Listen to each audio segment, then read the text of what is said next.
अस्सलाम वालेकुम my YouTube family, कैसे हैं आप सब लोग। उम्मीद है आप सब लोग खैरियत से होंगे। और आज का जो व्लॉग है ना, व्लॉग वीडियो, वो मैंने सुबह से स्टार्ट की थी।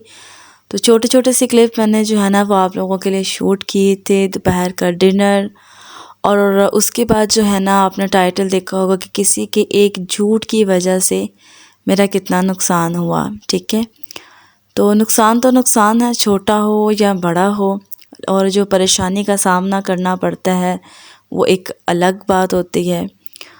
तो बात सिर्फ इतनी सी है कि हम लोग जिस सिस्टम में रह रहे हैं या जिस सिस्टम का हम लोग शिकार हो रहे हैं ना, वो बहुत ही मतलब कह लें कि ऐसा हम इसके चक्रव्यूह में फंस गए हैं कि निकलना भी चाहे ना हम अपने माशरे के इस सिस्टम से, तो नहीं निकल सकते। कहीं ना कहीं हम और फिर आगे हमारे बच्चे इन सब चक्रव्यूह में फंसे हुए हैं।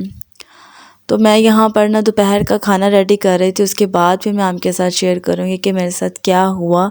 तो यहाँ पे मैंने ना प्याज लिया है, लहसुन जो है साबुत वो डाल दिया, अदरक डाल दी, हरी मिर्चें, टमाटर और नमक डाल कर ना मैं ये मसाले को ना गलने के लिए रख दूँगी। बेसिकली मैं बना रही हूँ आज आलू मटर, और साथ में मैंने बनाई थी लौकी की सब्ज़ी, और अपनी सास अम्मी के लिए मैंने बनाया था दाल की खिचड़ी, मूंग दाल की खिचड़ी। और ये सब काम मुझे बहुत जल्दी जल्दी से ख़त्म करने थे, क्योंकि 1 बजे हस्बैंड मेरे आ जाते हैं, उन्होंने भी खाना खाना होता है, और 3 बजे फिर वापस उनकी मतलब जॉब की ड्यूटी स्टार्ट हो जाती है। बच्चों ने भी 3 बजे जाना होता है, और इस 1 से 3 के दरमियान का जो टाइम पीरियड होता है ना, उस टाइम पे आपको पता कितना शॉर्ट टाइम होता है, नमाज़ पढ़नी होती है।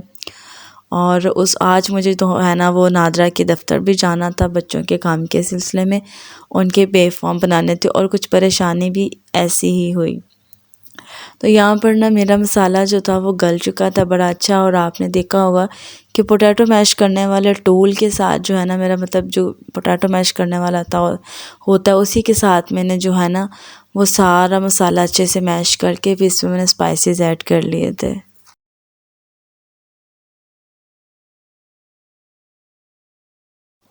तो यहाँ पे ना मेरा मसाला बन के रेडी हो चुका हुआ था। तो इसके अंदर ना अब मैंने वो मटर ऐड कर देने हैं। ठीक है, तो स्पाइसेस में मैंने नमक, मिर्च, हल्दी, पिसा हुआ सूखा धनिया और थोड़ा सा पिसा हुआ ज़ीरा वगैरह ऐड करके ना मसाला अच्छे से भून लेना। अच्छा, मैं ना यहाँ पे जो आलू मटर बना रही थी ना आज, वो मैं रोटी के साथ बना रही थी, क्योंकि जब हम रोटी के साथ बनाते हैं तो थोड़ा सा मसाला ज़्यादा और ग्रेवी ज़्यादा रख के, और उसका जो शोरबा होता है वो कम रखते हैं, और राइस के लिए शोरबा थोड़ा ज़्यादा रखते हैं। तो जितनी अच्छी आप मसाले की बुनाई करेंगे, जितनी अच्छी आप अपने सब्ज़ी की बुनाई करेंगे ना, खाने में उतना अच्छा टेस्ट आता है। तो मेरे ये आलू मटर जो है ना बहुत ही टेस्टी बने थे। तो यहाँ पर 1 से 1.5 मग पानी ऐड कर दूँगी, ज़्यादा पानी नहीं ऐड करूँगी मैं इसमें, कि बस आलू और मटर थोड़े से गल जाए, थोड़ी सी ग्रेवी सी शोरबा सा बन जाए, जिसे पंजाबी ज़ुबान में कहते हैं जी रस मिसा सा हो जाए सालन रोटी के साथ। तो वो वाला मैंने बनाया था। तो यहाँ पर जो है ना ये ऑलमोस्ट डन हो चुका हुआ है। तो यहाँ पर मैं हरी मिर्चें, सूखा वो गरम मसाला, पिसा हुआ कटा हुआ धनिया और हरी मिर्च डालकर दम दूँगी।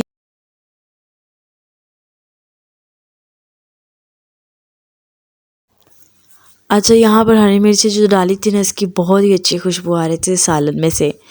तो अब ना मैं बनाने लगी थी लौकी। कुछ लोग इसको कहते हैं कद्दू, लंबे वाला कद्दू, लंबाई में जो होता है, कुछ चपनी कहते हैं, कुछ कुछ कहते हैं, लेकिन मैं इसको लौकी बोलती हूँ। ठीक है, और यहाँ पे प्याज फ्राई करना है, और लहसुन अदरक डाल के उसको भी अच्छे से भून लेना है।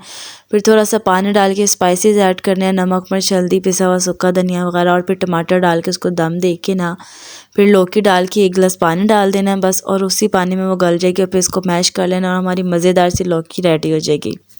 अच्छा, अब जो मैं बात आप लोगों के साथ शेयर करने लगी हूँ ना, इसको आपने लाजमी सुनना है। ये थोड़ी सी इन्फॉर्मेशन आप लोगों के लिए भी अच्छी रहेगी, और आप लोगों को पता चलेगा कि आप लोगों के साथ अगर ऐसा कुछ होता है तो आपने किन बातों की गौर रखनी है। बेसिकली फिर बच्चों के स्कूल में बे फॉर्म की ज़रूरत थी, तो मैंने नूर और अमान का बनवाना था बे फॉर्म, जिसके लिए मैं चली गई नादरा के दफ़्तर अपने हस्बैंड के साथ। तो हमने सोचा कि इन दोनों बच्चों का बन रहा है तो साथ में अफ़ान का भी बनवा लेते हैं, क्योंकि बहुत ज़्यादा फिर टाइम लग जाता है एक प्रोसीजर पे। तो हमने सोचा कि चलो थोड़ी मेहनत है, थोड़ा टाइम भी लगेगा, तो हम ना तीनों का इकट्ठे ही बनवा लेते हैं। तो हम लोग चले गए। जब हम नाजरा के दफ़्तर में पहुंचे, सारा काम मतलब सारा प्रोसीजर चल रहा था, डॉक्यूमेंट्स वगैरह सब चेक हो रहे थे।